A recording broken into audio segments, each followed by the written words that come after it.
शेतकरी हा 12ही महिने जमीन कसू शकतो. तो पीक काढू शकतो, नांगरट करू शकतो. कोणत्याही टायमाला ज्यावेळेस त्याच्या मनात येईल त्यावेळेस तो पिकं घेऊ शकतो आणि कुठलीही पिकं घेऊ शकतो. त्याच्यावरती कुठलंही बंधन नसतं. हे एक शेतीमधलं एक वैशिष्ट्य आहे. पण काय होतं, आपण सीझनेबल पिकं घेतो आणि बरेच वेळेस काय होतं, आपण भाजीपाला करतो किंवा तरकारी, फळ पिकं करतो, सीझनेबल करतो. त्यामुळे काय होतं, प्रत्येकाचेच येतात बाजारात आणि आवक वाढल्यामुळं आपल्याला योग्य दर मिळत नाही. पण आपण ज्यावेळेस तुटवडा असतो किंवा मागणी जास्त असते आणि पुरवठा कमी असतो, त्यावेळेस जर आपण पिकं घेतली, तर त्याचा नक्कीच आपल्याला फायदा होतो.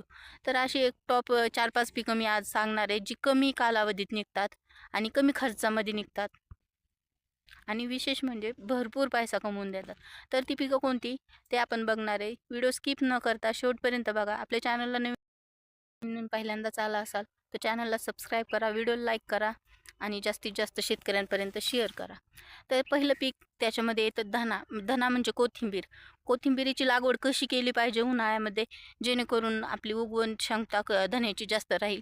त्यासाठी आपण ऑलरेडी एक व्हिडिओ बनवलेला आहे आणि व्यवस्थितपैकी त्याच्यामध्ये आपण माहिती लागवड करायचा विचार करत असाल तर तो व्हिडिओ तुम्ही आपल्या चॅनलवरती बघू शकता.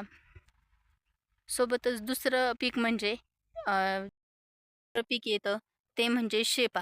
शेपा ही भाजी अशी उन्हाळ्यात एकदम चांगल्या पद्धतीची येते, कारण थंडीमध्ये त्याच्यावरती किडं पडतात किंवा बुरी येते.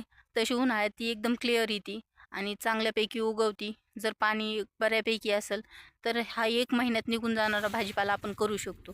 तिसरी म्हणजे चुका. आंबट चुक्याच्या लागवडीबद्दल बनवलेला आहे. तोही तुम्ही बघू शकता आपल्या चॅनलवरून. आणि त्याच्यानंतर जी येते ती म्हणजे पालक. पालकसुद्धा एकदम हिरवी असणारी आणि कमी पाण्यामध्ये येणारी एक चांगल्या प्रतीची भाजी आहे. तिलासुद्धा भरपूर मागणी असते आणि ह्या सगळ्या भाज्या एका महिन्याच्या कालावधीत येऊन जातात. 30 ते 40 दिवसामध्ये त्याची कटिंग होऊन जाते आणि आपल्याला चांगल्या पद्धतीत ₹20 पावशेरने जाती. शेपाची भाजी ₹20 पेंडी किंवा ₹10 पेंडी जाती आणि कोथिंबीर पण जवळपास तशीच असते. ₹10-20 पेंडी उन्हाळ्यामध्ये महागच असते. आणि त्याच्यानंतर फळपिकांमध्ये किंवा तरकारीमध्ये आपण काय करू शकतो, वांग्याची लागवड करू शकतो. जर भरपूर असेल तर वांगं किंवा मग हिरवी मिरची, ही 2 पिकंसुद्धा भरपूर पैसा करून देतात उन्हाळ्यामध्ये.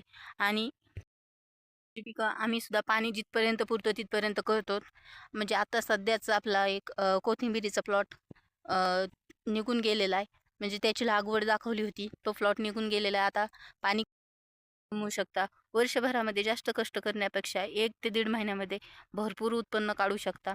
आजच्या व्हिडिओमध्ये इथपर्यंतच थांबूया. भेटूया पुढच्या अशाच एखाद्या नवीन आणि माहितीपूर्ण व्हिडिओमध्ये. तोपर्यंत आपल्या चॅनलवर आणि आजच्या व्हिडिओमध्ये इथपर्यंतच थांबूया.